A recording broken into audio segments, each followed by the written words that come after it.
estava conversando aqui antes com o moço, a gente estava lembrando aí das nossas andanças. Faz algum tempinho que a gente está aí, né? Mas quanto mais a gente anda, mais a gente aprende que tem que andar bastante. Como diria Sócrates, só sei que nada sei. Então, quanto mais a gente aprende, mais a gente necessita de aprendizado. Mas, acima de tudo, colocar em prática esse aprendizado. Porque teorizar é fácil, né? A gente pode vir aqui na frente, né? Pegar as obras básicas, faz um resumo e expõe.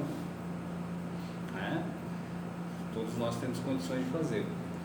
Agora, isso que nós estamos expondo, colocar no nosso dia a dia, fazermos valer as nossas intenções para com o nosso semelhante, que é o verdadeiro sentido dos ensinamentos de Jesus. Tanto é verdade que ele não nos trouxe escritos, ele não nos deixou escritos, ele nos exemplificou para mostrar o quê? Que a vivência dos seus ensinamentos é que é o fundamental, e não somente conhecê-los. Porque se a gente pegar e imaginar, independente do credo religioso das pessoas, nós vamos olhar o nosso país, para mais de 90% tem algum vínculo religioso.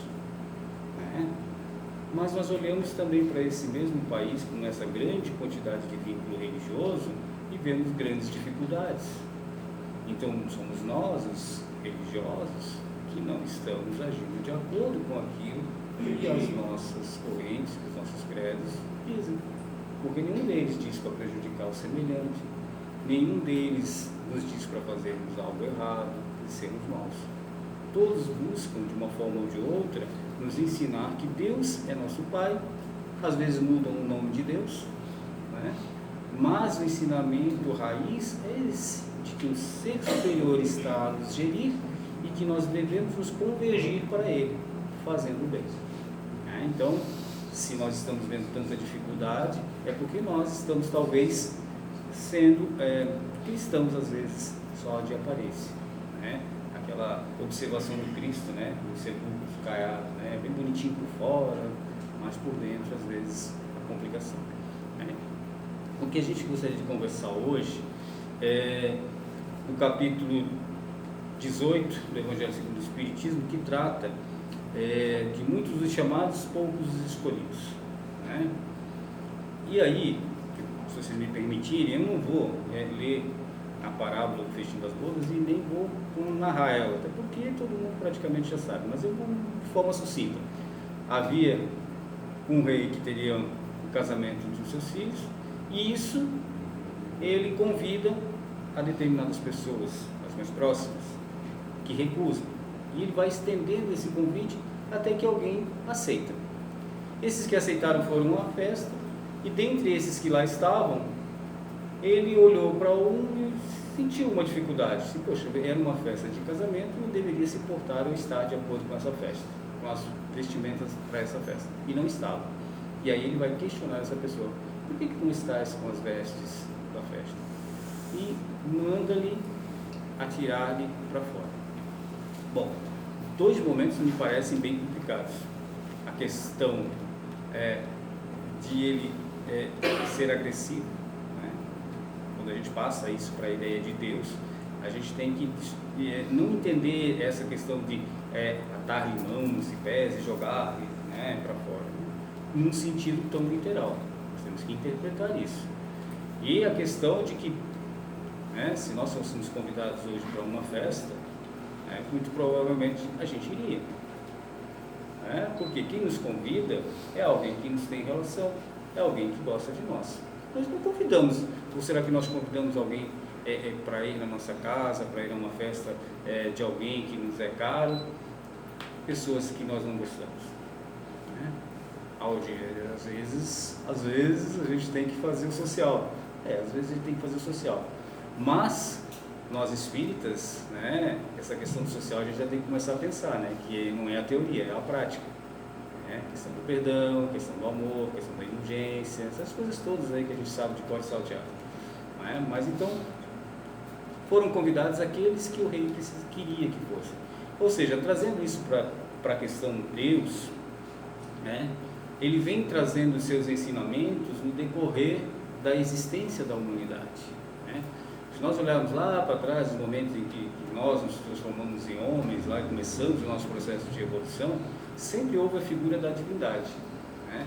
Lá nos primórdios a gente entendia essa divindade como qualquer coisa que a gente desconhecia o funcionamento, né? Então tinha Deus do fogo, Deus da água, Deus do trovão, Deus disso, Deus daquilo, Deus um monte de coisa. Por quê? Porque a gente não compreendia como aquilo funcionava. A partir do momento em que a gente passa a compreender essas situações, a gente desmistifica isso e passa a ser uma causa natural, uma lei natural. Muitos enveredaram e continuaram por esse caminho e colocam a existência de Deus em xeque por conta disso. Tudo é causa natural. Tudo a ciência vai explicar como um efeito de mudanças de formas físicas, questões de química, de fisiologia, enfim, tudo questão científica. Mas, quando nós começamos a entender as causas e buscamos uma causa para isso, essa explicação, ela chega num ponto em que ela não encontra guarida, né? Hoje, a teoria mais aceita é a questão da expansão, né, que teve início lá no Big Bang. Bom, tudo bem, a ciência pode comprovar talvez de lá para cá, mas e o que existia antes disso? Essa matéria que lá foi agregada, como isso chegou até lá? A doutrina nos mostra exatamente isso, que causa primária de tudo é Deus. Mas aí muitas das vezes a gente quer trazer a figura do Deus antropomórfico, né? Sabe aquela do Michelangelo lá, que tem um Deus assim, com um dedinho, e nós com um dedinho assim também, né? Ou seja, nós queremos e pensamos que Deus é esse ser mais idoso. Por quê? Porque tem uma passagem que diz que nós somos feitos à imagem e semelhança de Deus, né? E a gente olha para a gente e acha que Deus é assim, né? Então vejamos que a gente distorce um pouco. Por quê? Porque a gente vai para o aspecto material. A imagem e semelhança de Deus somos nós, o verdadeiro ser, que é o ser espiritual. A gente vai daqui a pouco desencarnar, né? Estou vindo de um velório agora, desencarne do pai do meu genro. Estava bem, tranquilo, né? De repente teve um infarto, pronto, desencarnou. Assim, aquelas coisas que nos pegam de surpresa. Mas isso não é surpresa para a lei de Deus, não é surpresa para a caminhada de cada um de nós, mas chama a nossa atenção em algum aspecto para a nossa vivência em relação à nossa existência. Ou seja, o que nós estamos fazendo para sermos melhores? O que nós estamos fazendo para sermos felizes? Como nós estamos aproveitando esta oportunidade? Porque muitas das vezes, né, e talvez foi o que pensaram esses irmãos aqui que rejeitaram o convite para a festa, é que, não, agora não, né? Tinha uns que queriam ir para casa de praia, outros queriam ir para casa de campo, outros não estavam nem aí para a situação. Então, assim, talvez a gente assim, poxa, mas hoje eu não vou no centro, sexta-feira, né? Eu vou me jogar para a maioria daqui, né? Se joga para Pinheiro, se fosse para o norte, se jogava para as praias do norte e do sul, mas aqui, geralmente São José e Palhoça, vai todo mundo lá para Pinheiro, Praia do Sonho, né? Então, vou para lá hoje, que talvez eu pegue menos engarrafamento, não vai pegar, engarrafamento vai ter, mas, né? Por quê? Porque, não, amanhã, semana que vem, talvez chova, daí eu vou, não é? E às vezes a gente vai protelando isso. Tem uma passagem que Jesus fala da questão dos celeiros lá, né? A gente, vou encher os celeiros para aproveitar, mas ele desencarna antes do aproveitamento. Então, assim, como que a gente está aproveitando a oportunidade? Vamos aproveitar no nosso dia a dia. Às vezes a gente pensa em aproveitar assim, puxa vida, eu tenho que, né? A gente pega o exemplo assim, não, como o Evangelho fala que o Cristo deve ser o nosso exemplo, a gente olha para o Cristo e fala, mas eu não consigo chegar lá, está muito longe de mim. E é um fato, está falando por mim, né? Está muito longe de mim. Aí eu vou pegar um outro exemplo, vou pegar um exemplo mais próximo, vou pegar o Chico, mas continua muito longe de mim. Eu digo. Aí vou pegando o mais próximo, puxa, né? Às vezes eu quero fazer as coisas que um espírito elevado faz, mas eu ainda não tenho condições de fazer. e aí eu me desmotivo porque não consigo. Então eu quero às vezes, sabe aquele ditado popular que é dar o passo maior que a perna? Acho que é isso, né? Eu quero dar um passo mais longo que eu posso. Então eu vou devagar, vou dentro das minhas limitações, dentro das minhas condições. O que eu posso fazer hoje para me melhorar? Como que eu posso me ajudar? A gente tem que se conhecer. Qual é a minha dificuldade? Eu sou muito orgulhoso. Eu sou muito avarento. Eu sou todo um monte de coisa. Né? Porque se a gente for pegar assim, esse tempo atrás a gente fez, como é que chama aquele negócio que faz em grupo, assim, aquelas coisinhas que o pessoal faz assim, quando o pessoal se reúne para fazer um treinamento, sei lá, aquele negócio que cada um dá uma opinião. Aí agora coloque uma qualidade da pessoa que está do seu lado. Rapaz, foi difícil. Por quê? Agora se disser assim, coloque o defeito do rapaz que está do seu lado. E encher a página. Por quê? Porque ele só tem defeito? Não, é porque o Odir só vê o defeito, porque está dentro do Odir o defeito. Então, quando eu tenho que olhar uma qualidade em alguém, eu vou ter que olhar aquilo que às vezes está dentro de mim. Como não tem muita qualidade dentro de mim, eu só consigo ver aquilo que tem dentro de mim. Então, a lista dos defeitos vai sair grande, a lista da qualidade vai sair pequena.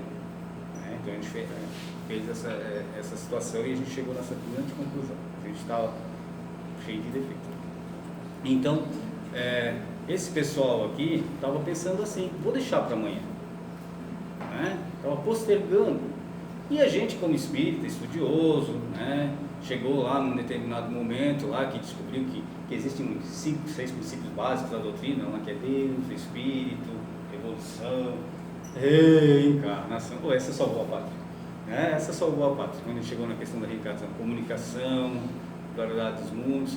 Mas quando a gente chega na reencarnação, a gente assim, até tinha uma campanha da FEB, eu acho que a gente ainda tem os cartazes lá, é do nosso tempo, bem antigo, que diz assim, não deixe para amanhã. E às vezes a gente como espírita fica pensando assim, se não der nessa reencarnação, eu deixo lá, eu faço na outra, eu resolvo na outra.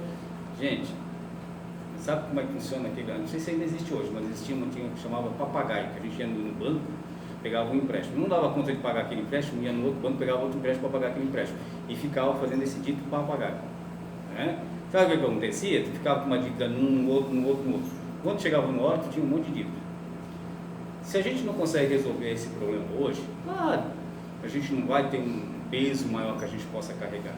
Mas no nosso imaginário, ele é insuportável. A dificuldade que aparece para a gente hoje, para nós, se a gente não olhar ela de frente, não encarar e não tentar resolver, ela parece intransponível. Por quê? Porque a gente se aflige no primeiro momento. Aconteceu. A gente, meu Deus, como é que eu faço? A gente até diz, meu Deus, como é que eu faço? Mas aí Deus diz, a gente não ouve. Eu lembro que uma vez a gente estava na FEC e houve um extravio lá, acho que era um relógio, não sei o nome, desculpe se eu estiver falando o objeto errado. Houve um extravio. Aí fizeram a oração, pediram, ajudar aqui, ajudar. Aí alguém disse assim, olha no lixo. Aí o cara teve a intuição, olha no lixo. Olha no lixo. Eu não queria olhar no lixo. Não olhou no lixo. Aí depois de algum tempo, alguém foi lá e olhou no lixo. E lá estava o bendito do objeto. Aí chega no trabalho mediúnico, não sei se ainda tem trabalho mediúnico na FEC, não tem, né? Na época tinha. Acho que era o seu César, né? Não, o seu Sérgio. Aí se manifesta uma entidade em determinado momento, eles dizem assim, Deus ajuda, a espiritualidade nos ajude, não sei o que, aquela coisa que a gente sabe fazer, pedir bem, né? A gente consegue, né? A nossa prece para pedir é desse tamanho, né? Para agradecer, mas para pedir a gente é eloquente. Aí a entidade diz assim, pois é, meu amigo, vocês querem que a gente ajude. Eu vim aqui e disse para te olhar em tal lugar, por que tu não olhou?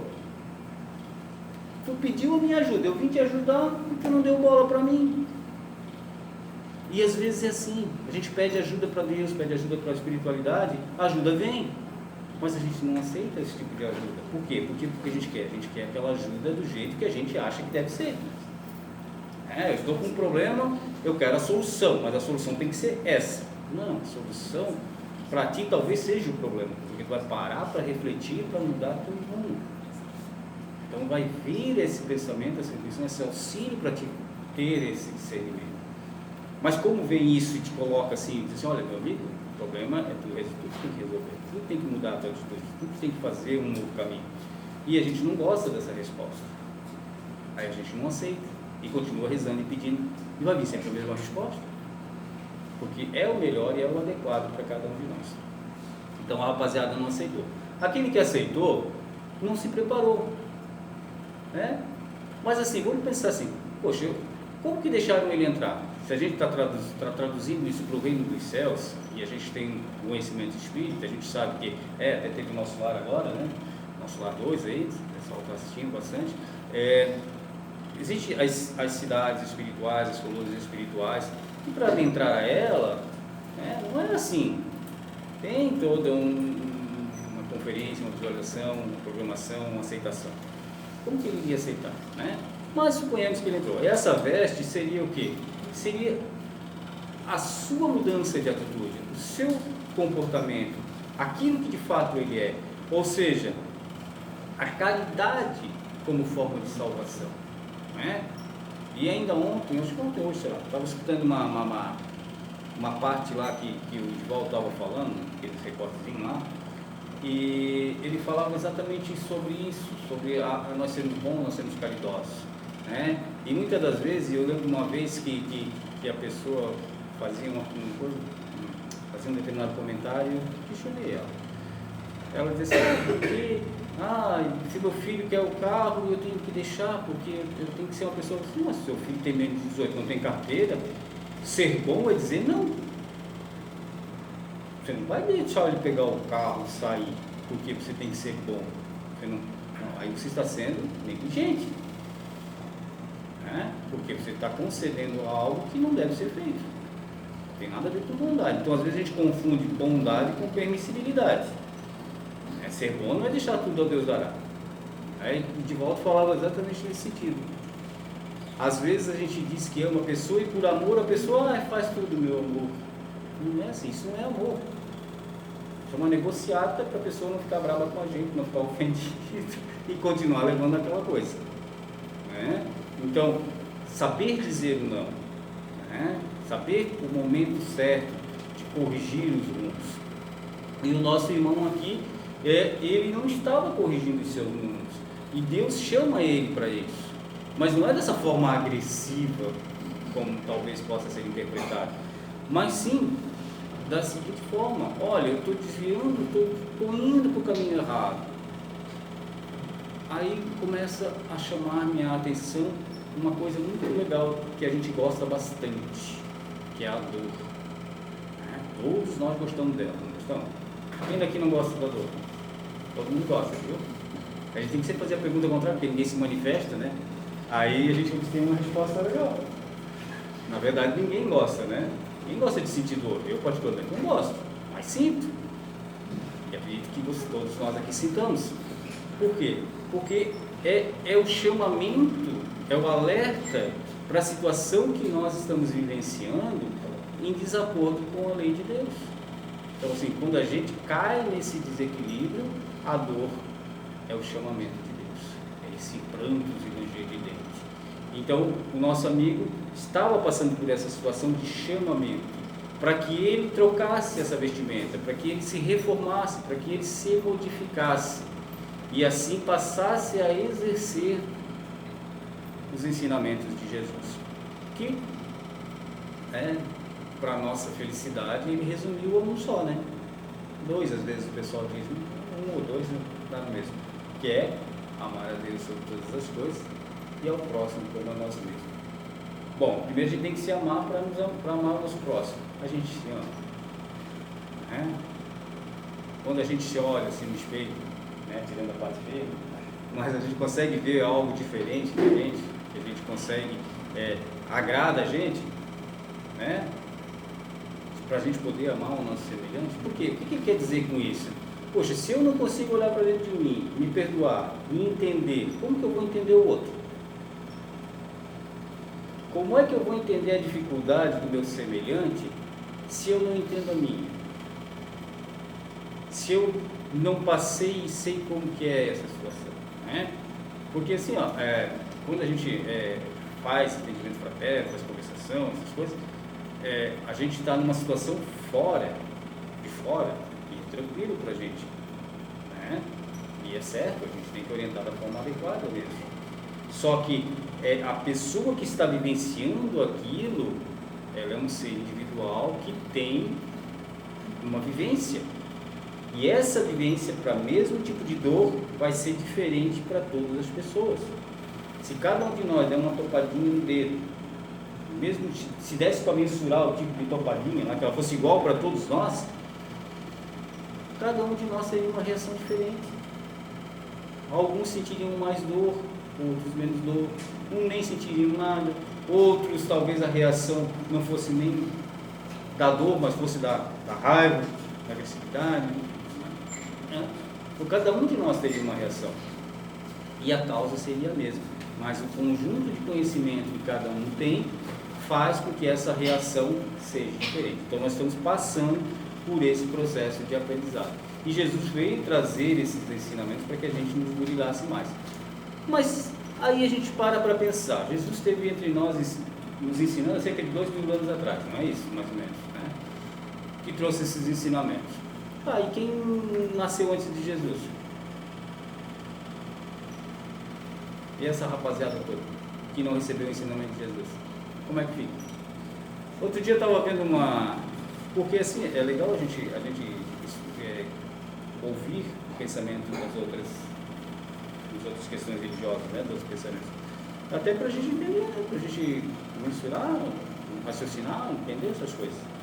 E a pessoa falava na seguinte forma, né, que tem algumas correntes que tem uma determinação, vamos dizer assim, no nosso final de vida, tem um ponto final ali. Se a gente for ruim, tchum. Se a gente for bom, tchum. Se a gente for mais ou menos, fica aqui esperando para ver se vai dar de melhorar ou não. Né?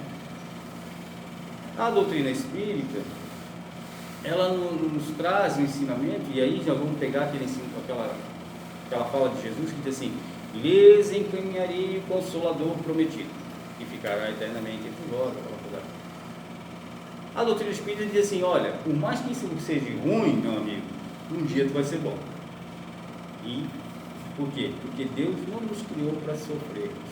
Nos criou todos iguais, simples, ignorantes, nos colocou num processo de aprendizado para nós evoluirmos, e aí sim usarmos a reencarnação para esse processo de evolução, para chegarmos ao tão alvejado ponto da felicidade. Alguns andarão mais rápido, outros mais lento, mas todos chegarão. Então assim, o que nos consola mais? Pensar que desde o nosso nascimento até o nosso desencarne, a nossa morte, né?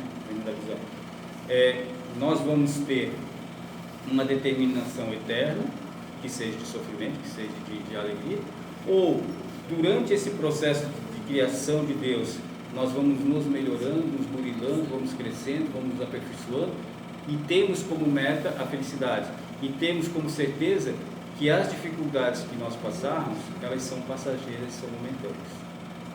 Perante a eternidade elas são ínfimas, mas às vezes perante o nosso pensamento elas são eternas. Quando a gente está fazendo uma coisa boa, que a gente gosta, passa 1 hora voando, não passa? Já acabou? Já deu a hora? Agora, quando a gente está numa coisa ruim, triste, sofrível, se a gente olhar no relógio, é 30 segundos, não é? Cara, agora já passou 20 minutos, não pode. Pelo amor de Deus, 10 segundos. Aí a gente baixa o braço. Agora deu, né? Não vai. Por quê? Porque a gente não gosta, a gente não está se sentindo bem. Então, esse momento de sofrimento, às vezes ele pode parecer eterno, assim, não acaba mais essa coisa. Mas perante a existência, e a gente nem vai lembrar desse. É legal isso, né? Porque à medida que a gente vai evoluindo, essas coisas que são ruins pra gente, a gente esquece. A gente esquece. E a gente não precisa ser um espírito evoluído para isso. É só a gente olhar para a gente hoje mesmo. Quanta coisa sofrida que a gente passou lá para trás, parecia que quando a gente estava passando era o fim do mundo. Quando perdeu a primeira namorada lá, pegou aquele fora, não sei o que, quero morrer, não sei o que, vou me jogar da janela, não sei o que. Hoje a gente olha para trás e ri, como era tanto, né? E assim, então assim, a gente passa por esses processos e essas coisas ruins, dramáticas, naquele momento parece realmente que são um fim do mundo, mas não são. Esquece elas, daqui a pouco já as coisas boas a gente lembra, elas ficam marcadas dentro de nós, aquele momento que deixa a gente feliz, aquilo, cada vez que a gente lembra a gente se sente alegre de novo, e aquilo nos motiva, está sempre nos motivando, né? Então assim, e a longa passagem, gente, é passageiro, pode demorar um pouquinho, mas é passageiro, mas a demora é proporcional a nós queremos que ele se mantenha.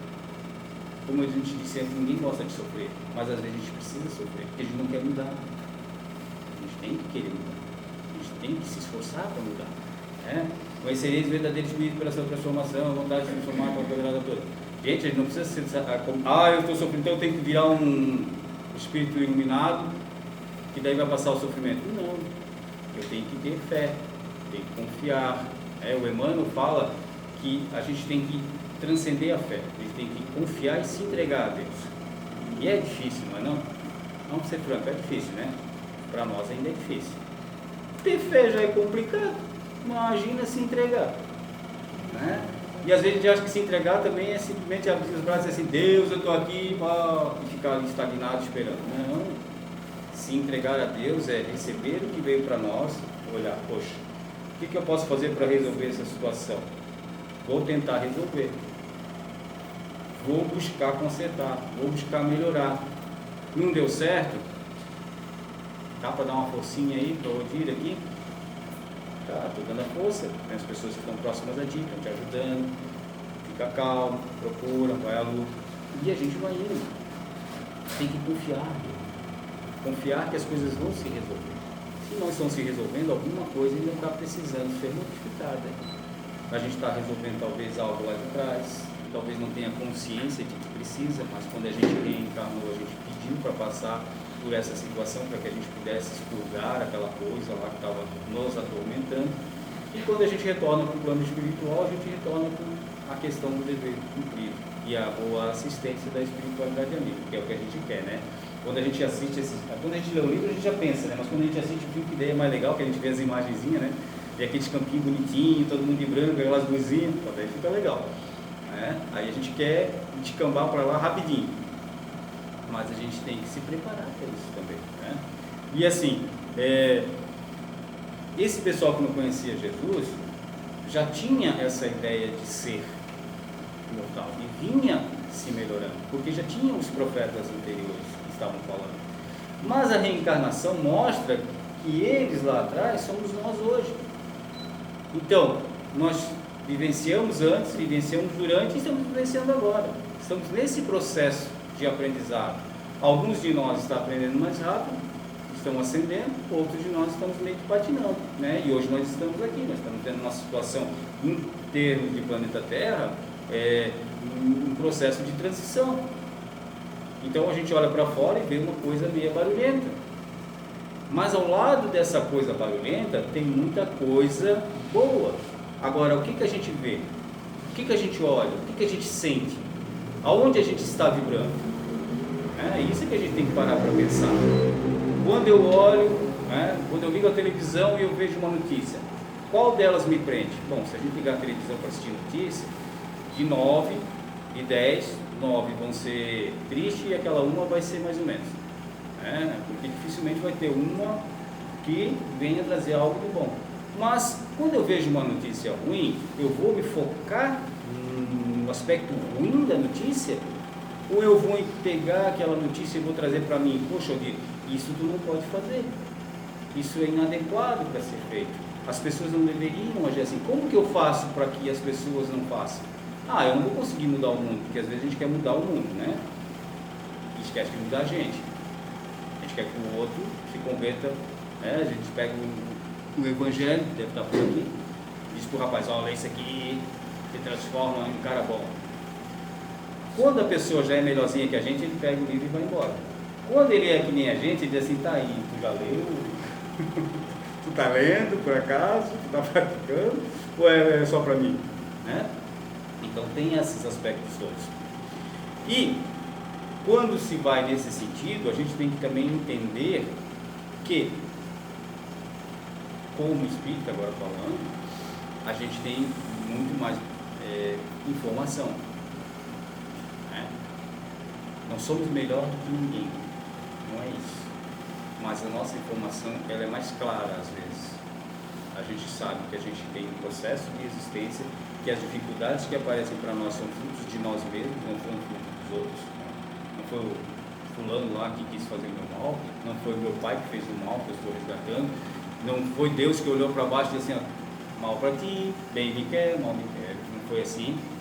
Cada um de nós é fruto daquilo que está construído. Então, se as dificuldades estão dentro de nós, é algo que eu construí para mim.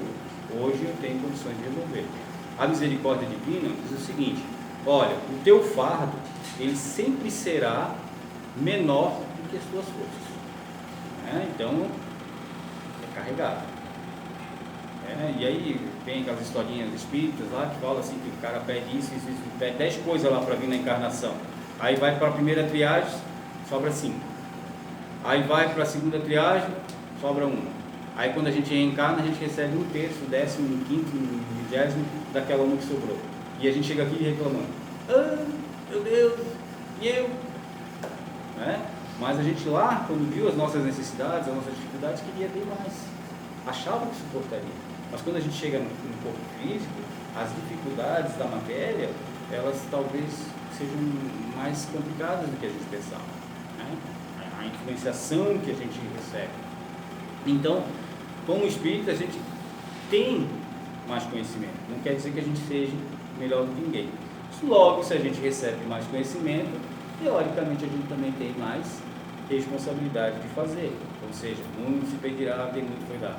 Então a gente tem, teoricamente, que se transformar. Mas, não significa dizer que se a gente não conseguir, a gente fique nos sobrecarregando de julgamentos e de negativismo. Por quê? Porque a gente tem que ter perseverança. Tem que ter vontade, e essa vontade tem que ser perseverante. Eu quero me melhorar e eu tenho que querer isso e tenho que perseverar nisso. Porque o que acontece?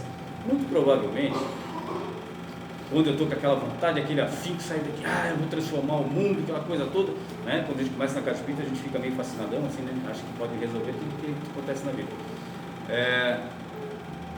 Só que a gente sai na primeira esquina ali, assim, a gente sai feliz da vida. Hoje eu vou ser um cara bom. Sai ali na esquina, o cara já deu o problema. Aí no outro dia assim, agora eu vou ser um cara bom. O cara não melhorou, né? Não verbalizou, só pensou. Mas na outra, assim, eu estou melhor, já não verbalizo, já só estou pensando. Assim, na terceira vez. Aí na quarta pega num dia que a coisa vem mais complicada, já deu um probleminha, né? Vou em casa, a mulher mandou lavar a louça, ele não quis lavar, deu rolo. Aí chegou, buzinou. Aí aqueles 3 pensamentos lá que estavam guardados, que não tinham saíram de uma vez só. Aí a gente para, chega em casa, meu Deus do céu, deu tudo errado, eu não sirvo para nada mesmo, não estou me melhorando, eu sou isso, eu sou aquilo. Não, aconteceu, vamos lá no próximo. Já vi que deu errado, mas já me corrigi. E essa é a perseverança. Às vezes a gente acha que a gente vai mudar do dia para a noite. Que bom se conseguir, tomara a Deus que vocês consigam. Mas muitos de nós não conseguem. A gente vai continuar errando durante um processo ainda de aprendizado. Só que o legal é que a gente vai mudando isso no nosso comportamento de tal forma que quando a gente se apercebe, já mudou.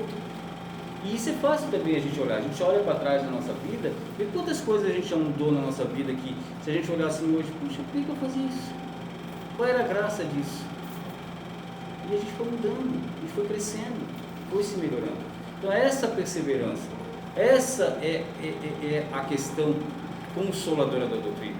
Nós temos a oportunidade de nos construir e de nos melhorar, porque nós vamos ser sempre chamados. E, por incrível que pareça, não é Deus que escolhe. Quem escolhe Quem escolhe ser escolhido somos nós. São as nossas atitudes, o nosso comportamento, aquilo que nós fazemos. Nossa modificação é que nos permite sermos escolhidos. Então, a escolha está lá. O quesito para ser escolhido, a porta estreita, né? Esse capítulo fala da porta estreita. A porta da perdição é larga. Que são as vicissitudes, é mais fácil. Agora, a porta para a gente adentrar, a porta ela é mais estreita. Por quê? Porque a gente tem que tirar um monte de coisinha, pingo de calho, caminhar. Só que esses pingos de calhos, num primeiro momento, eles parecem bons para nós, parecem alegres, parecem que nos trazem felicidade, né? E é bom, a gente brincou da praia, mas é bom a gente ir na praia, legal, que bom que a gente pode ir, com esse calorão, melhor ainda.